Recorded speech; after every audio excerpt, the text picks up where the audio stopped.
ఓం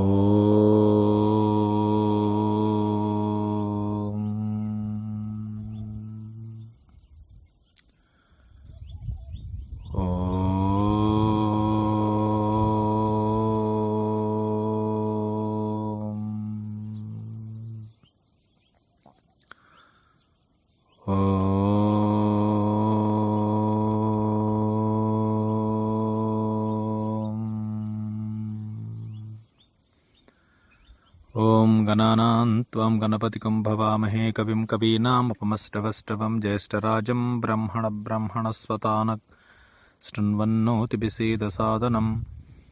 ఓం శ్రీ మహాగణాధిపతయే నమః. ఓం శ్రీ మహాగణాధిపతయే నమః. ఓం శ్రీ మహాగణాధిపతయే నమః.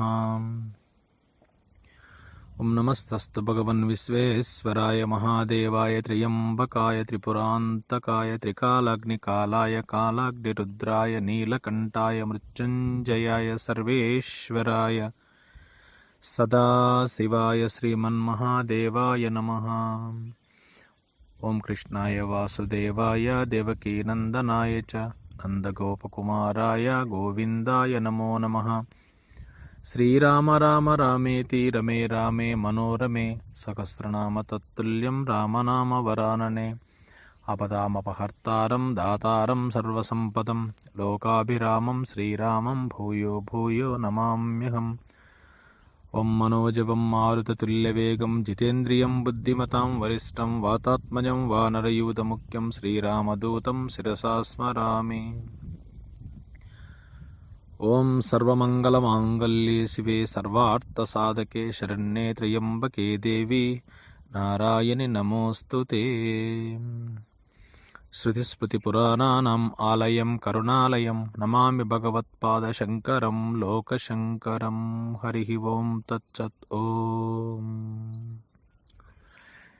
యూట్యూబ్ ప్రేక్షకులకు నమస్సుమాంజలు.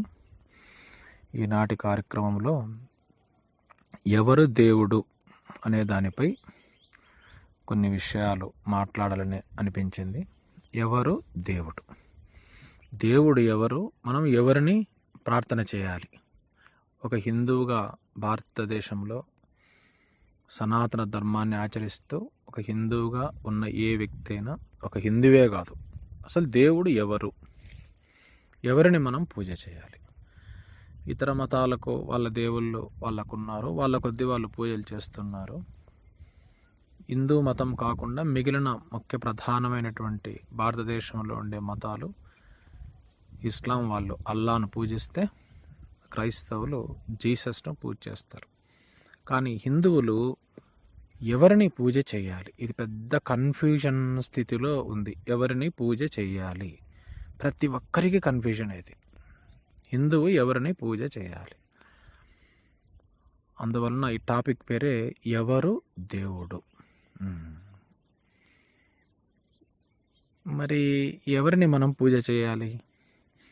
మనకు ముఖ్య గ్రంథం ఏమిటంటే, హిందువులకు ముఖ్య గ్రంథం మూలం. ముస్లిమ్స్కి ఏ విధంగా ఖురాన్ ఉందో, క్రైస్తవులకు బైబిల్ ఉందో, మన హిందువులకు వేదం ప్రామాణిక గ్రంథం. వేదం పోనీ దీన్ని ఎవరన్నా రాశారా?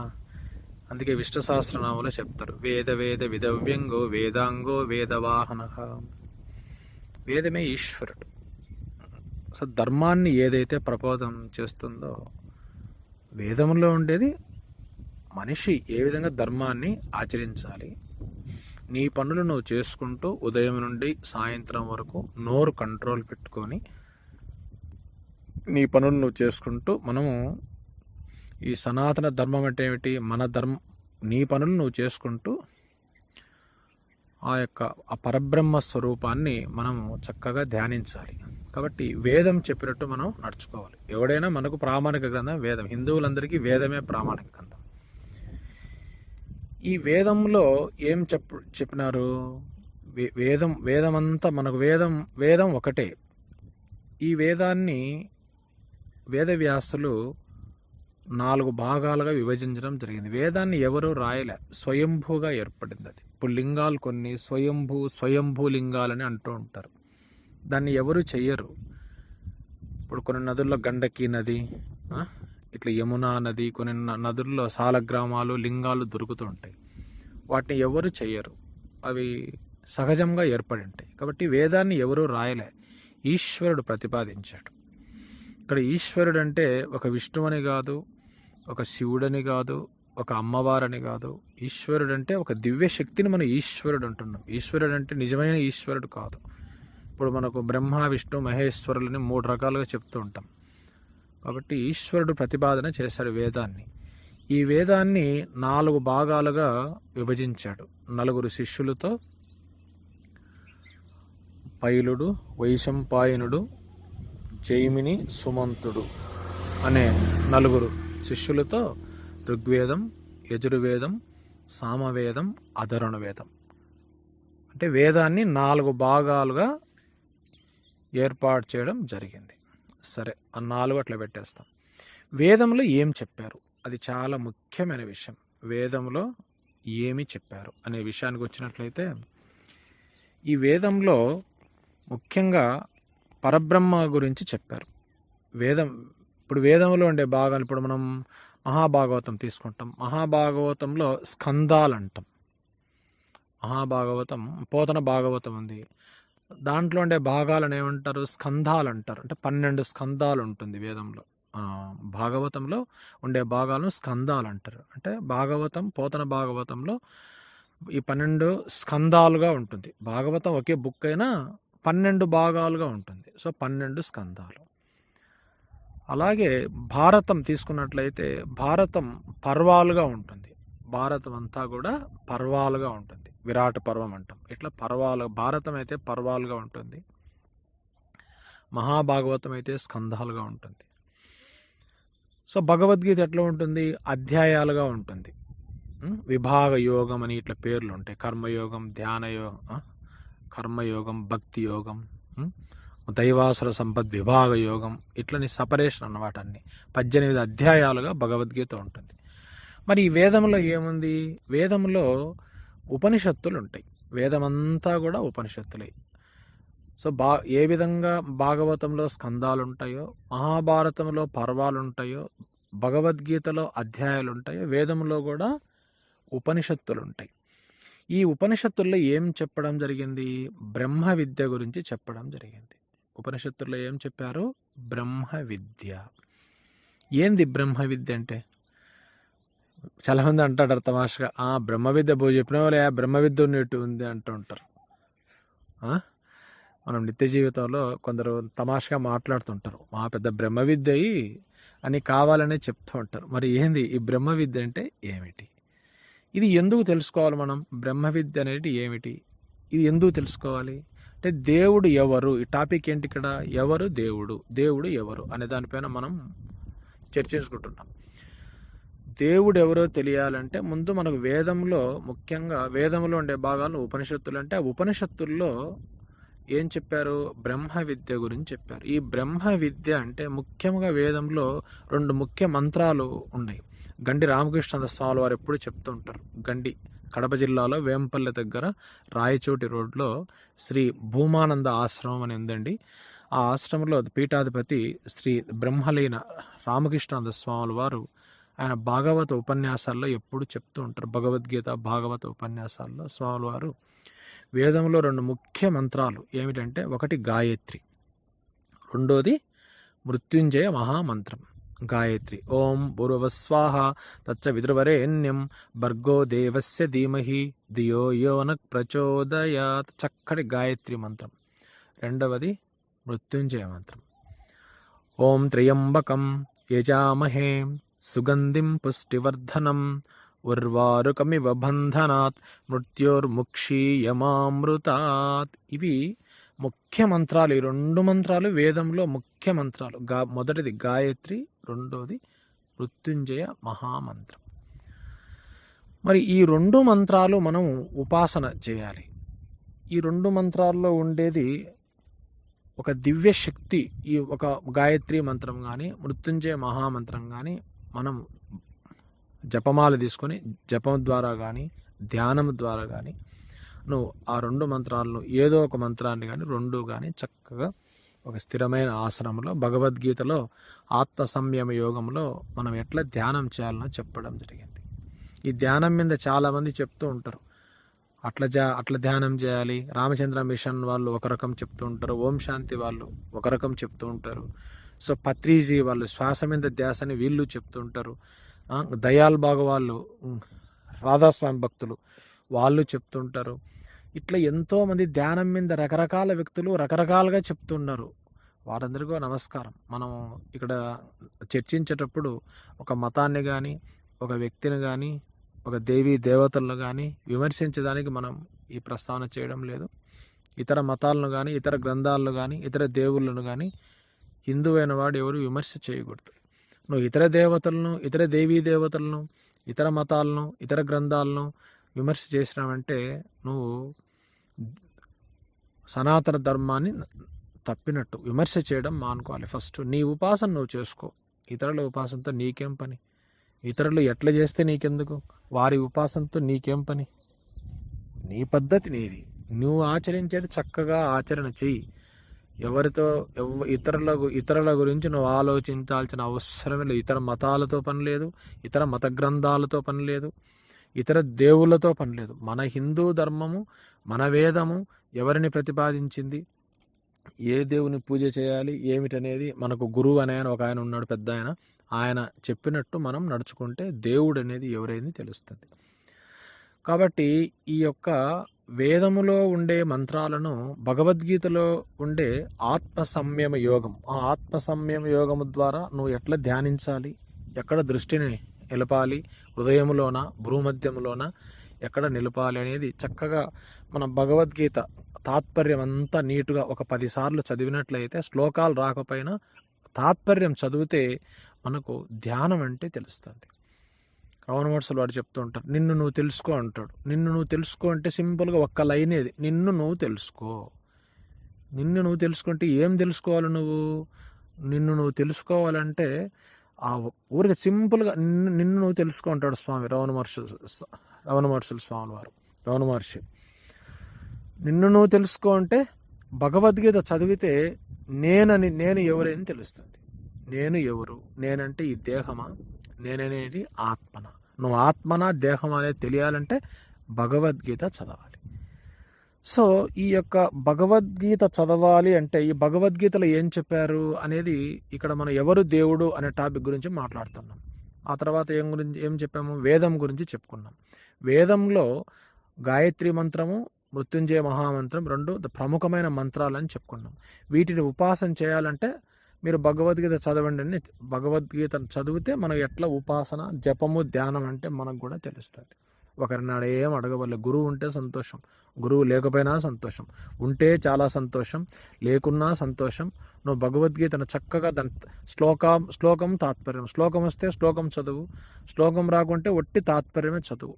దాంట్లో ఏమి చెప్పారు అనేది నువ్వు తెలుసుకున్నట్లయితే నీకు ఉపాసన ఈజీగా నీకు వంటబడుతుంది, ఉపాసన వస్తుందన్నమాట. కాబట్టి ఈ వేదంలో పరబ్రహ్మం గురించి చెప్పారు.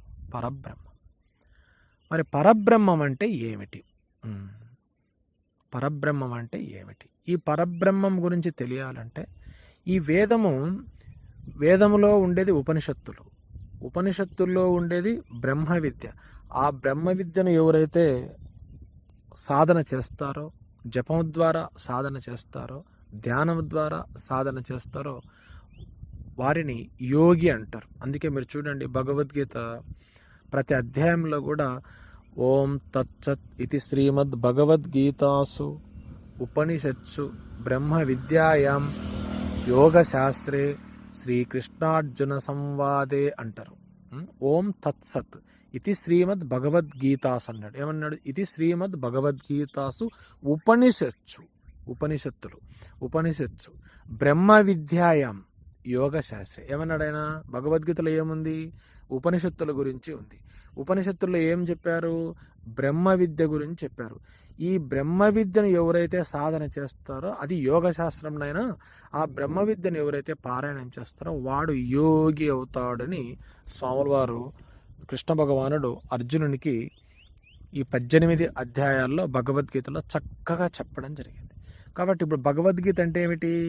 వేదములో ఏవైతే ఉపనిషత్తులు ఉన్నాయో ఆ ఉపనిషత్తుల్లో ఉండే బ్రహ్మ విద్య గురించి ఎటువంటి సాధన మనం చేయాలి, సాధన ఎట్లా చేయాలి, ముఖ్యంగా సాధన గురించి, ధర్మము గురించి, ఉదయం నుండి సాయంత్రం వరకు నోరు కంట్రోల్ పెట్టుకొని నీ పనులు, నువ్వు ఉద్యోగం చేస్తున్నావా ఉద్యోగం చేసుకో, వ్యవసాయం చేస్తున్నావా వ్యవసాయం చేసుకో, వ్యాపారం చేస్తున్నావా వ్యాపారం చేసుకో, వంట పని చేస్తున్నావా వంట పని చేసుకో, ఇంటి పని చేస్తున్నావా ఇంటి పని చేసుకో, చదువుకుంటున్నావా చదువుకో, నువ్వు ఏ పనైనా చేసుకో. నోరు కంట్రోల్ పెట్టుకొని ఉదయం నుండి సాయంత్రం వరకు నీ పనులు చేస్తూ భగవంతుని హృదయంలో ధ్యానించడమే యోగం. మరి భగవంతుడు ఎవరు, ఆయన దేవుడు ఎవరు, ఆ దేవుని గురించి ఇప్పుడు తెలుసుకుంటున్నాం. కాబట్టి ఈ దేవుడు ఎవరు ఎవరు ఎవరు ఎవరు అనేది మనమే క్వశ్చన్ వేసుకున్నట్లయితే, ఒక్కసారి ఎవరు దేవుడు అనేది మనం క్వశ్చన్ వేసుకున్నట్లయితే ఆ క్వశ్చన్కు ఆన్సర్ ఎక్కడ దొరుకుతుందయా అంటే భగవద్గీతలో దొరుకుతుంది. ఈ దేవుణ్ణి భగవద్గీతలో ఏం చెప్పారంటే పరబ్రహ్మ స్వరూపం అని చెప్పారు. పరబ్రహ్మం. మరి ఈ పరబ్రహ్మం ఎట్లా ఉంటుంది? దీనికి కూడా భగవద్గీత చెప్పింది. అనోరణీయం మహతో మహీయాన్ అని అన్నాడు. అనోరణీయం మహతో మహీయాన్ అంటే ఈ పరబ్రహ్మం ఎట్లుంటుంది? ఒక పదార్థం తీసుకున్నట్లయితే ఆ పదార్థంలో అణువులు ఉంటాయి. ఆ అణువులు కంటికి కనపడవు. ఆ అణువుల్లో పరమాణువులు ఉంటాయి. ఈ అణువులు కానీ పరమాణువులు కానీ కంటికి కనపడే క్వశ్చనే లేదు. కాబట్టి భగవంతుడు కూడా సూక్ష్మ రూపంలో ఉంటాడు, సూక్ష్మంగా ఉంటాడు. ఆయనను తెలుసుకోవాలంటే సూక్ష్మాతి సూక్ష్మంగా ఉంటాడు భగవానుడు. కాబట్టి ఈ పరబ్రహ్మ స్వరూపం, పరబ్రహ్మం అని అంటున్నాం. ఆయన ఎట్లా ఉంటాడు? ఆయనకి ఏమైనా రూపం ఉందా? ఏ రూపం ఉంది? మరి ఎవరిని ఎట్లా ఆరాధన చేయాలి, ఎవరిని ఎట్లా పూజ చేయాలి అనే దానికి గురువులు, ఈ పరబ్రహ్మం గురించి గురువులు ప్రతిపాదించడం జరిగింది. మరి ఎవరు గురువులు? మనకు ఎంతోమంది గురువులు ఉన్నారు. ముఖ్యమైన గురువు మనకెవరు? జగద్గురు. ఎవరు? శ్రీ జగద్గురు ఆదిశంకరాచార్యుల వారు. ఆ పేరు వింటే చాలండి, హిందూ అనేవాడు ప్రతి ఇంట్లో ఖచ్చితంగా జగద్గురు ఆదిశంకరాచార్యుల పటం పెట్టుకోవాలి. చూడండి, ఈనాడు ఆదిశంకరులు మర్చిపోయినాం, ఆయన తత్వాన్ని మర్చిపోయినాం, ఆయన స్తోత్రాలు మర్చిపోయినాం. 200 పైచిలుకు స్తోత్రాలు, ప్రకరణ గ్రంథాలు ఎన్ని రాశారండి.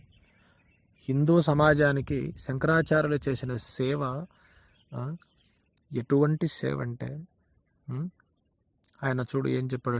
శృతి పురాణానాం ఆలయం కరుణాలయం నమామి భగవత్పాద శంకరం లోకశంకరం. శంకరాచార్యులు ఎన్నో స్తోత్రాలు ఈ పాదచారి అయి భారతదేశం అంతా తిరిగి ఆయన కాలడిలో జన్మించారు శంకరులు. ఎవరికి జన్మించారు? ఆర్యాంబ శివగురు యొక్క దివ్యపుత్రుడే శంకరాచార్యులు.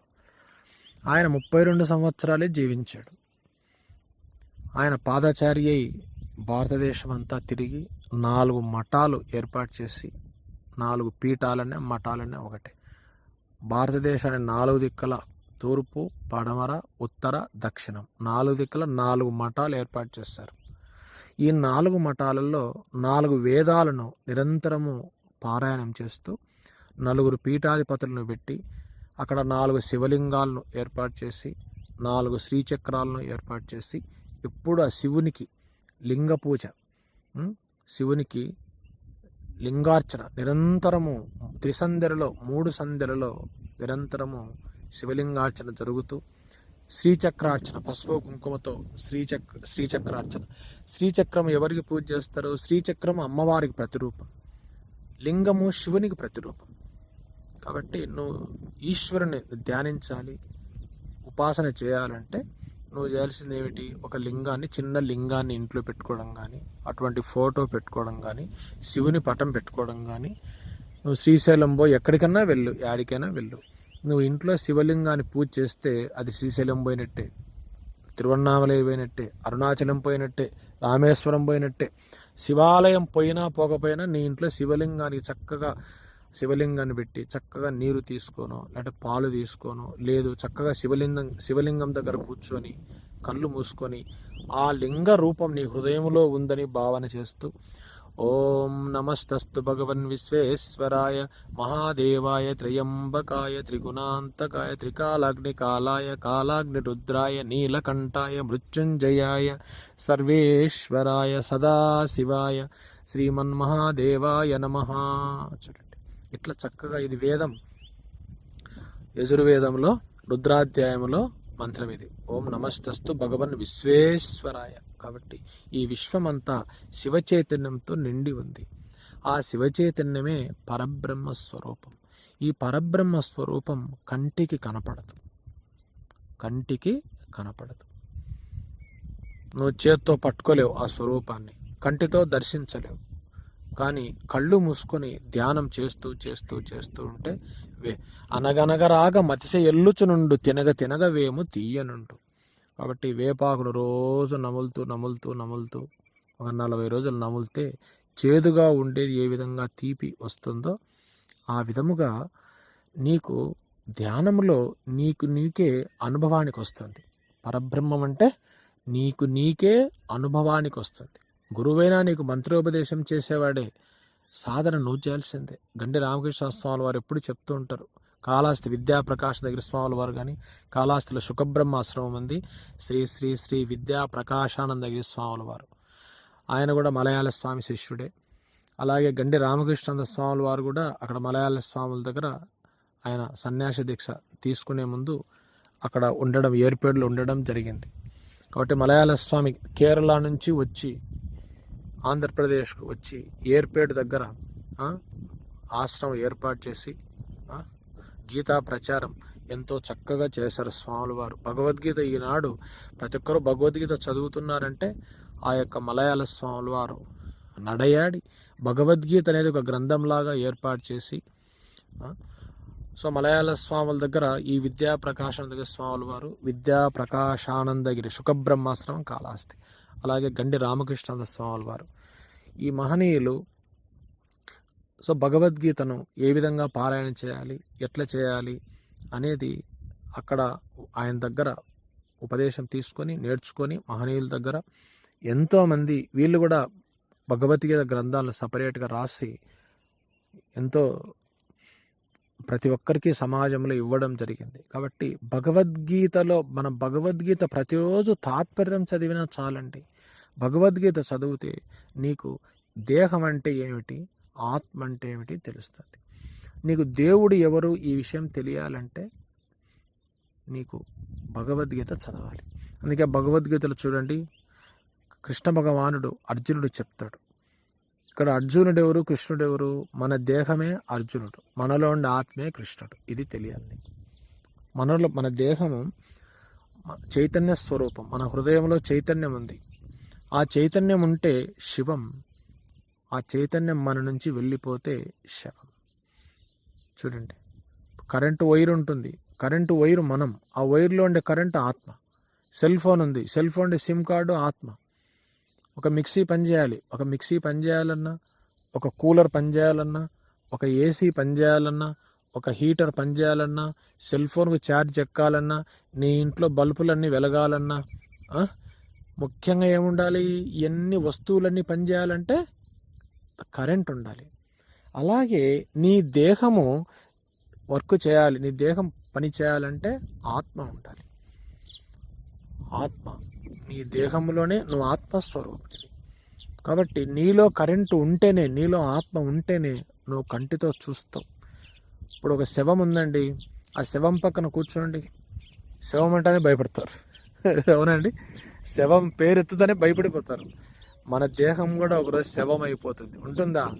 జాతస్య ధ్రువో మృత్యు ధ్రువం జన్మ మృతస్య చ తస్మాద్ పరిహార్యేర్తే నత్వం శోచితుమర్హసి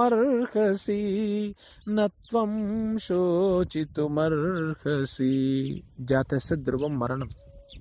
పుట్టినోడు చావక తప్పదు, చచ్చినోడు మళ్ళీ జన్మించక తప్పదు. మరి చనిపోయినప్పుడు ఏం అవుతుంది, పుట్టినప్పుడు ఏమవుతుంది? అంటే ఆత్మకు చావు లేదు. అందుకే చెప్తున్నాడు, నైనం చిందంతి శస్త్రాని నైనం దహతి పావకః నచైనం క్లేదయంత్యాపో నశోషయతి మారుతః నశోషయతి మారుతః. అంటే ఏమిటిది? ఆత్మ గురించి చెప్తున్నాడు స్వామి. ఆత్మ గాలిలో నానదు, అగ్నిలో కాలదు, గాలిలో కొట్టుకొని పోదు, ఆత్మ నశించదు. దేహాలు నశించినా కానీ ఆత్మ నశించదు. కాబట్టి నువ్వు ఆత్మస్వరూపునివి అనే భావన చేయాలి. నేను ఆత్మ, నేను ఈ దేహం కాదు అనేది నీకు ముఖ్యంగా తెలియాలి ఫస్ట్. కాబట్టి నేను ఈ దేహం కాదు, నేను ఆత్మ అని నీకు ముఖ్యంగా ప్రస్ఫుటంగా తెలియాలంటే ఖచ్చితంగా భగవద్గీత చదివి తీరాలి. భగవద్గీత చదివి తీరాలి. ఒక హిందువుగా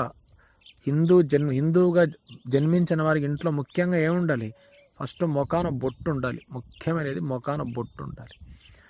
ఇతర మతస్థులు కనుక్కోవచ్చు, వాళ్ళ బొట్టు ఉండదు. కానీ హిందువును కనుక్కోవాలంటే మొఖాన బొట్టు కూడా ఉండదు. వాడిని ఎప్పుడు కనుక్కుంటావు? రేపు చనిపోయిన అవద్దు వాని ముఖాన విభూది పట్టిస్తారు. అంతవరకు వీడు బొట్టు కూడా పెట్టుకోడు. నామోషి అన్నమాట. కాబట్టి హిందూ అంటే ఈ హిందువు హైందవ ధర్మం, ఆర్యులం మనమంతా. కాబట్టి ధర్మాన్ని ఆచరించాలి. నువ్వు ఎప్పుడైతే ధర్మాన్ని ఆచరిస్తావో నీ పద్ధతి చక్కగా ఉంటుంది. నువ్వు ధర్మాన్ని ఆచరించలేదో నువ్వు అధోగతి చెందుతావు. ఏ వ్యక్తి అయినా ఒక తప్పు చేస్తున్నాడంటే వాడు ధర్మాన్ని ఆచరించలేదని. శ్రేయాన్ స్వధర్మో విగుణః పరధర్మాత్ సునుష్ఠితాత్ స్వధర్మే నిధనం శ్రేయ పరధర్మో భయావహ. చూడండి ఎంత చక్కగా చెప్పిందో భగవద్గీత. నువ్వు ధర్మాన్ని ఆచరించు, ఆ ధర్మం నిన్ను కాపాడుతుంది. ఇప్పుడు బస్సులో టికెట్ పెట్టామనుకోండి, విజయవాడ నుంచి కడపకు వస్తున్నావు, లేదా కడప నుంచి హైదరాబాద్ వెళ్తున్నావు. టికెట్ పెట్టిపోతే బాగా ప్రశాంతంగా నిద్రపోతావా? టికెట్ లేకుంటే నిద్రపోతావా? టికెట్ పెట్టిపోతే ఆనందంగా నిద్రపోతావు, ట్రైన్లో కానీ బస్సులో కానీ. టికెట్ లేకుంటే ఎప్పుడు స్క్వాడ్ వస్తుందో, ఎప్పుడు పట్టుకుంటాడో, కండక్టర్ వచ్చి ఎప్పుడు అడుగుతాడో, నీకు నిద్ర ఉండదు. కాబట్టి నీలో ధర్మం ఎప్పుడైతే ఉంటుందో భగవంతుడు నీకు రక్షణగా ఉంటాడు. నీలో ధర్మం నశిస్తుందో అదే భగవంతుడు నీకు శిక్షకుడుగా ఉంటాడు. కాబట్టి మనం ఫస్ట్ ధర్మాన్ని ఆచరించాలి. భక్తి పెంపొందించుకునేవాడు ఫస్ట్ పట్టుకోవాల్సింది ఏమిటి? ధర్మం లేకుండా నువ్వు ఎన్ని గుళ్ళకు పోయినా, ఎన్ని మాలలు వేసినా, ఎన్ని ఆలయాలకు పోయినా, కాశీకి పోయినా, రామేశ్వరం పోయినా, అరుణాచలం పోయినా, షిర్డీకి పోయినా, అయ్యప్పకు పోయినా, కాశిరెడ్డి నాయనకాడికి పోయినా, ఎక్కడికి పోయినా, నేను శివరాత్రి ఒక్క పొద్దున్నే, ఏకాదశి రోజు ఒక్క పొద్దున్నే, ఈరోజు ఫాస్టింగ్ నేనేం తినలేదండి, నేను ప్రతి శనివారం ఒక్క పొద్దుంటే ఎందుకు ఈ ఒక్క పొద్దులు నీకు ఏం లాభం? డోలు కొట్టుకోవడం కాదు, నేను ఒక్క పొద్దున్నే అని. దాన్ని ఉపవాసం అంటే, అంటే దగ్గర, వాసం అంటే ఈశ్వరుడు. ఉపవాసం అంటే ఈశ్వరునికి దగ్గర కావాలి. కానీ ఇంట్లో కూర్చొని చక్కగా భగవంతుని ధ్యానం చేయాలి. అది కానీ కడుపు ఖాళీగా పెట్టుకోమని చెప్పలే ఎక్కడ. యుక్తాహార విహారస్య, ఆహార విహారాదులందు సమభావన ఉండాలి. ఎక్కువ అన్నం తింటే నిద్ర వస్తుంది, ఏమీ తినకుండా ఉంటే ఆకలి అవుతుంది. నీకు ఆకలి అవుతుంటే భగవన్నామని జపం చేయలేవు. ఎక్కువ తింటే నిద్ర వస్తుంది, నిద్ర వచ్చినా జపం చేయలేవు. అంత ఎక్కువ తినాకు, అంత తక్కువ తినకుండా సమబాలల్లో తింటూ కడుపు పూర్తి నింపాకు, మరీ ఖాళీగా పెట్టాకు, బ్యాలెన్స్డ్గా తింటే అప్పుడు నీకు భ్రూమధ్యాన బొట్టు పెడతాం కదా, కనుబొమ్మల మధ్య, ఆ బొట్టు పెట్టు చోట ఈశ్వర స్థానం, అది అక్కడ చైతన్యం ఉంటుంది, అక్కడ ఓంకారం ఉంటుంది. ఆ ఓంకారంలో శివుని దర్శించు, అమ్మవారిని దర్శించు, వినాయకుని దర్శించు, సూర్యుని దర్శించు, విష్ణువుని దర్శించు. ఇట్లా 5 దేవీ దేవతలను మనం చక్కగా భ్రూమధ్యములో పూజ చేయొచ్చు. ఈ 5 మంది దేవీ దేవతలను పూజ చేయాలని ప్రతిపాదించిన మహనీయుడు ఎవరై అంటే శంకరాచార్యులు. దాన్నే పంచాయతన పూజ అంటారు. ఏమంటారండి దీన్ని? పంచాయతన పూజ. పంచాయతన పూజ అంటే వేదం ఏం చెప్పింది? పరబ్రహ్మం గురించి చెప్పింది. ఆ పరబ్రహ్మం ఎన్ని రూపాల్లో ఉంటుంది? మొట్టమొదటిది శివుడుగా ఉంటుంది. ఒకే పరబ్రహ్మం ఎట్లా ఉంటుంది? శివుడుగా ఉంటుంది. ఆయనే పరమశివుడు, లింగ రూపంలో ఉంటాడు స్వామి. శివునికి గుర్తేమిటి? లింగం. అంటే లింగం ఏమిటి? మరీ చిన్నగా ఉంటుంది, మరీ పెద్దగా ఉంటుంది. కాబట్టి శివుని పూజ చేయమని చెప్పింది శంకరాచార్యులు. ఏం ప్రతిపాదించారు ఈ పంచాయతన పూజలో? శివుని పూజ చేయ, ఆ పరబ్రహ్మమే శివుడని శివుని పూజ చేయమని చెప్పింది. లేదు నేను శివుని పూజ చేయను, విష్ణువుని పూజ చేయమన్నాడు. అడ్డనామాలుంటే శివుడు, నిలువునామాలుంటే విష్ణువు, శంకు చక్రాలు ఉంటాయి. విష్ణువు అంటే ఎవరు? ఆ విష్ణువు పేరే వెంకటేశ్వరుడు, కలియుగ వెంకటేశ్వరుడు, తిరుమలలో వెంకటేశ్వర స్వామి. శంకు చక్రాలు మధ్యలో నామాలు ఉంటాయి. విష్ణువుకి విష్ణుడొక్కడే విశ్వాంతరాత్ముడు అన్నాడు అన్నమయ్య. విష్ణుడొక్కడే విశ్వాంతరాత్ముడు, విష్ణువు విష్ణువని వెదకవేవో మనసా, భావములోన బాహ్యమునందును గోవింద గోవింద ఎని కొలువావో మనసా, భావములోన వాక్యమునందును.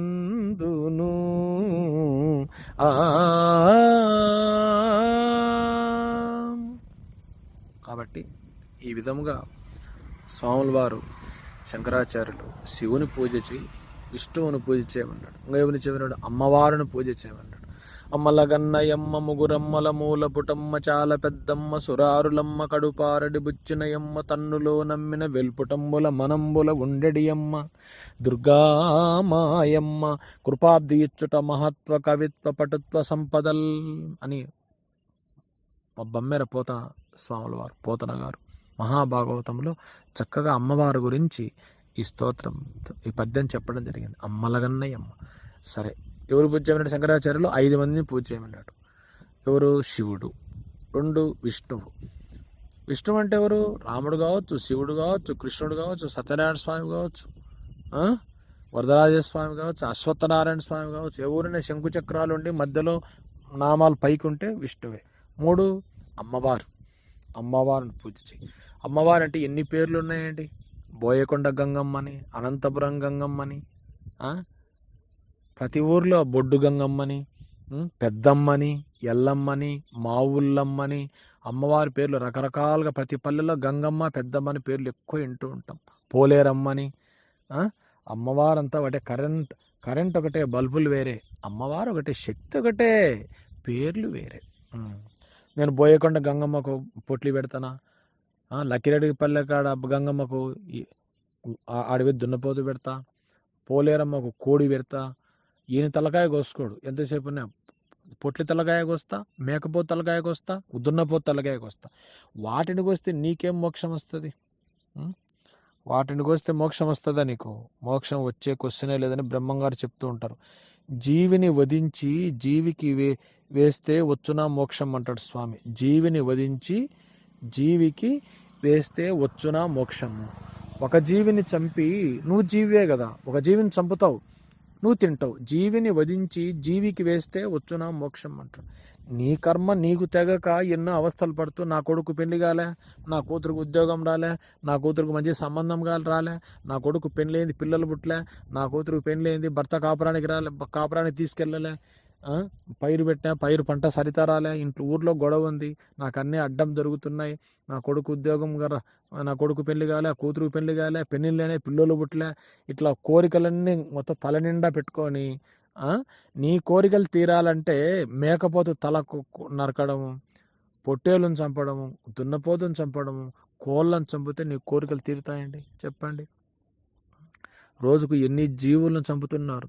పాములేటికి పోతారు, ఆ పాములేటి నరసింహస్వామికి 6 పొట్టెన్లు పెడతామంటారు.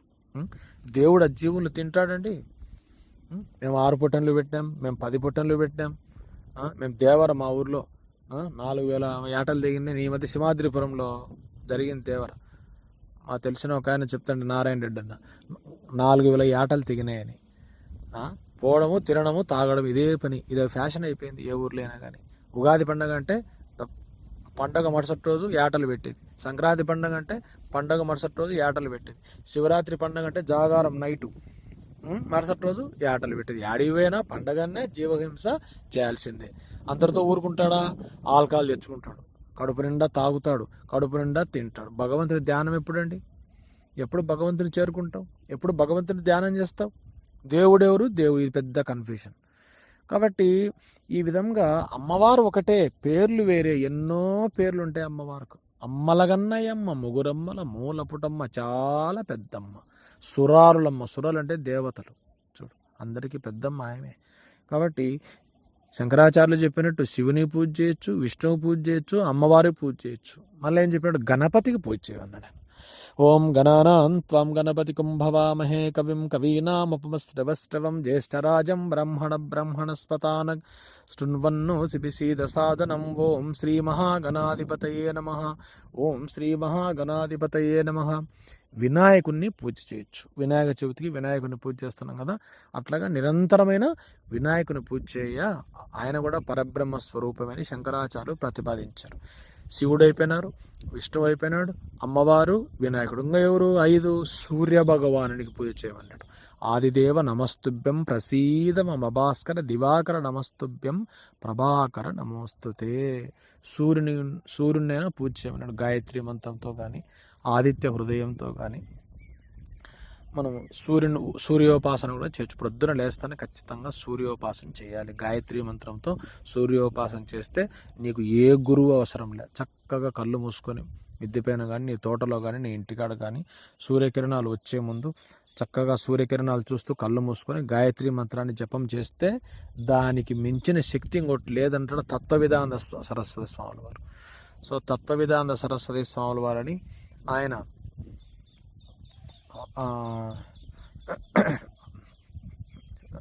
సో తత్వవేదానంద సరస్వతి స్వామి వారు హైదరాబాద్లో ఉంటారు. ఈయన దయానంద సరస్వతి మహారాజ్ యొక్క శిష్యుడు అన్నమాట. సో దయానంద సరస్వతి ఆయన శిష్యులైన ఆయన కూడా గీత, సో భగవద్గీత పైన, దక్షిణామూర్తి స్తోత్రం పైన ఎన్నో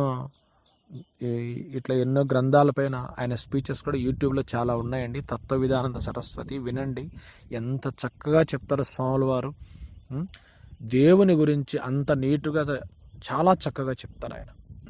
ఈ రోజున ఇట్లా కొన్ని మాట్లాడుతున్నానంటే గంటి రామకృష్ణ స్వాముల వారు చెప్పినటువంటి భాగవత భగవద్గీత ఉపన్యాసాలు విని, విద్యా ప్రకాశానందగిరి స్వాముల వారు, కాళహస్తి స్వాముల వారు ఆయన చెప్పిన ఉపదేశాలు విని, తత్వవేదాంత సరస్వతి స్వాముల వారు చెప్పిన ప్రవచనాలు విని, ఇట్లా ఎంతోమంది ప్రవచనకర్తలు యూట్యూబ్లో ఉన్నారు. వీళ్ళ విని ఆ బుక్కులు చదివి ఈ బుక్కులు చదివి ఏదో 2 మాటలు చెప్తున్నా తప్ప నాకు ఏం తెలియదండి. ఇది కొట్టి బుర్రే, ఖాళీ బుర్ర తప్ప ఏం లేదు దీంట్లో. మహనీయుల గ్రంథాలు చదివి అక్కడక్కడ విని చెప్పడం జరుగుతున్నది. ఒక దేవునికి మాల వేయాలంటే ఎన్నో రకాల పూలన్నీ రంగురంగుల పూలు, రకరకాల పూలని గండి రామకృష్ణ స్వామి వారు ఎప్పుడు చెప్తూ ఉంటారు. ఎన్ని రకాల పూలు తెచ్చి దారంతో కుట్టి దేవునికి మాలగా వేస్తారు. కాబట్టి ప్రవచనం చెప్పేవాళ్ళు కూడా మాలాకారుడే. ఆ గ్రంథంలో ఏముంది, ఈ గ్రంథంలో ఏముంది, వాళ్ళేం చెప్పినారు, వీళ్ళేం చెప్పినారు, మనం కొద్దిగా సాధన చేసి వాళ్ళు చెప్పినదన్నీ మనసుకు పట్టించుకొని మనం ఏదో 2 మాటలు ఈశ్వరుడు పలికించేద్దాం మనం చెప్తున్నాం. ఇవన్నీ మనకేం తెలియదు. మహనీయులు చెప్పినట్టు చదివి విని మనం కొద్దిగా ఆచరించి దాన్ని బట్టి మనం చెప్తున్నవే తప్ప ఇది ఒట్టి బుర్ర తప్ప, తలంతా రంగు తప్ప, బ్లాక్ రోజ్ రంగు తప్ప ఏమి లేదు. ఒట్టి బుర్ర అంటే ఇది. కాబట్టి ప్రతి ఒక్కరు సాధన ద్వారా తెలుసుకోవాల్సిందే. అన్నీ తెలిసినవాడు ఎవరు ఉంటారు. కాబట్టి శంకరాచార్యులు ఇట్లా 5 మందిని పూజ చేయండి అయ్యా, దీన్నే పంచాయతన పూజ అన్నాడు. పంచ అంటే 5: శివుడు, విష్ణువు, అమ్మవారు, సూర్యుడు, వినాయకుడు. ఈ 5 మందిని పూజ చేయొచ్చు. ఈ 5లో ఏ ఒక్కరినైనా పూజ చేయొచ్చు. కాబట్టి ఈ 5 మంది పేర్లు చెప్పాను మీకు. శివుడు, శివలింగాన్ని పూజ చేయి, శివుని పటం పెట్టుకో, శివుని అర్చన చేయి పూలతో. లేదు విష్ణువు పటం పెట్టుకో, విష్ణువు అంటే రాముని పటం పెట్టుకో, కృష్ణుని పటం పెట్టుకో, లేదా నరసింహస్వామి పటం పెట్టుకో, సత్యనారాయణ స్వామి పటం పెట్టుకో, వెంకటేశ్వర స్వామి పటం పెట్టుకో, అశ్వత్థనారాయణ స్వామి పటం పెట్టుకో, వరదరాజస్వామి పటం పెట్టుకో. ఇట్లా ఏదో ఒక రూపాన్ని, శివుడు కానీ, విష్ణువు కానీ, అమ్మవారు కానీ, సూర్యుడు కానీ, గుర్రాలు ఉంటాయి 4 గుర్రాలు, సూర్యుడు కానీ, వినాయకుడు. ఇట్లా ఈ 5 మందైనా పూజ చేయొచ్చు. ఈ 5లో ఒక్కరినైనా పూజ చేయండి. దీన్నే పంచాయతన పూజ అంటారు. అంటే పరబ్రహ్మము 5 రకాలుగా విస్తరించింది. చాందోగ్యోపనిషత్తులో ఏం చెప్పింది? వేదంలో ఉండేది చాందోగ్యోపనిషత్తు ఏం చెప్పింది దేవుళ్ళ గురించి? ఈ పరబ్రహ్మము 33 కోట్లుగా ఉంటుందట. 33 కోట్ల దేవతలు, చూడండి, ఒకరా ఇద్దరా 33 కోట్లు ఉన్నాయంట. అదే 33 కోట్లను 3గా విభజించారు, బ్రహ్మ విష్ణు మహేశ్వర తత్వం. కాబట్టి దేవుళ్ళు చాంద్రోపనిషత్తు ప్రకారం అయితే 33 కోట్లు. 33 కోట్ల మందిని పూజ చేయాలంటే ఎప్పుడు చేయాలి? మన జీవితం సరిపోదు. కాబట్టి ఈ 33 కోట్లే మళ్ళీ ఎట్లాగా వచ్చింది? అది 3గా వచ్చింది. ఈ 3 ఎట్లొచ్చింది? 1గా వచ్చింది. అంటే ఒకే పరబ్రహ్మము 3 అయింది. ఆ 3 33 కోట్లయింది. మరి ఈ ఒకే పరబ్రహ్మము మనలో ఉంది, చెట్లల్లో ఉంది, జంతువుల్లో ఉంది, మానవాళంతటా ప్రతి అందరి మనుషుల్లో ఈ పరబ్రహ్మం ఉంది. అన్ని చెట్లల్లో ఉంది, అన్ని జంతువుల్లో ఉంది, అన్ని క్రిమి కీటకాల్లో ఒకే పరబ్రహ్మం ఉంది. ఈ ఒకే పరబ్రహ్మానికి 5 పేర్లు పెట్టాడు శంకరాచార్యులు. అందుకే ఆయన జగద్గురువైనాడు, హిందువుల గురువైనాడు. కాబట్టి శంకరులు ప్రతిపాదించినటువంటి ఈ పంచాయతన పూజ ద్వారా మనము ఎవరు దేవుడు అనే విషయంలో శంకరాచార్యులు ప్రతిపాదించినటువంటి ఎవరు దేవుడు. ఇప్పుడు దేవుడు ఎవరు అర్థమైందండి? ఎవరు దేవుడు? ఒకే పరబ్రహ్మము మనలో మనకు తెలియకుండా ఉంది, చెట్లల్లో ఉంది, జంతువుల్లో ఉంది, శత్రువుల్లో ఉంది, మిత్రుల్లో ఉంది, బంధువుల్లో ఉంది, పక్కూరుల్లో ఉంది, మీ బజార్లో ఉంది, మీ పక్కింట్లో ఉంది, మీ ఎదురింట్లో ఉంది, మీ కిందింట్లో ఉంది. నువ్వు ఆటో ఎక్కితే ఆటోలో ఉంది, బస్సులో ఎక్కితే బస్సులో ఉంది. సో ఆటోలో, బస్సులో, ఇంట్లో ఉండేది మనుషులే కదండి, అందరిలో సమానంగా. అందుకే ఏకం నిత్యం విమలమచలం సర్వదీ సాక్షిభూతం భావాతీతం త్రిగుణరహితం సద్గురుం తం నమామి. ఏకం అంటే ఒకే పరబ్రహ్మ, నిత్యం ఎప్పటికీ ఉంటుంది, విమలమచలం కదలకుండా ఉంటుంది. ఏకం నిత్యం విమలమచలం సర్వదీ సాక్షిభూతం, అంతటా సమానంగా వ్యాపించింది. చూడండి మన ఎంత చక్కగా వేదం, అందరిలో ఒకే పరబ్రహ్మం ఉంది. నువ్వు అట్లా ప్రతి ఒక్కరిలో పరబ్రహ్మాన్ని చూసినప్పుడు నీకు శత్రుభావన అనేది ఉండదు. కాబట్టి అందరిలో భగవంతుని చూడాలని మన సనాతన ధర్మం చెప్పే సూత్రం, ముఖ్యమైన సూత్రం ఏమిటంటే అందరిలో భగవంతుని చూడు. అప్పుడు ఈడు శత్రువు అని నీకు భావన ఉండదు, ఈడు ఇతర మతస్థుడే అనే భావన ఉండదు, ఈడు ఇతర కులమే అనే భావన ఉండదు. ఎవడైతే నువ్వు భగవంతుని పూజ చేసేవాడు, ఒక గుడికి వెళ్ళేవాడు, ఒక మాల వేసేవాడు, ఒక భక్తి గ్రంథం చదివేవాడు, ఇతరులను శత్రువులుగా ఎప్పుడైతే భావన చేస్తావో నువ్వు ఎన్ని పూజలు చేసినా వ్యర్థం. కాబట్టి ఈ పరబ్రహ్మము అందరిలో సమానంగా వ్యాపించింది. కాబట్టి ఆ పరబ్రహ్మాన్ని శివుడని కానీ, విష్ణువని కానీ, రాముడని కానీ, కృష్ణుడని కానీ, ఆంజనేయస్వామిని కానీ, అమ్మవారిని కానీ, వినాయకుడని కానీ, సూర్యుడని కానీ ఇట్లా చక్కగా మనము పూజ చేయొచ్చు. కాబట్టి ఇంతటితో ముగిస్తున్నాను. మళ్ళీ 2వ ఎపిసోడ్లో కలుసుకున్నాం. హరి ఓం తత్సత్.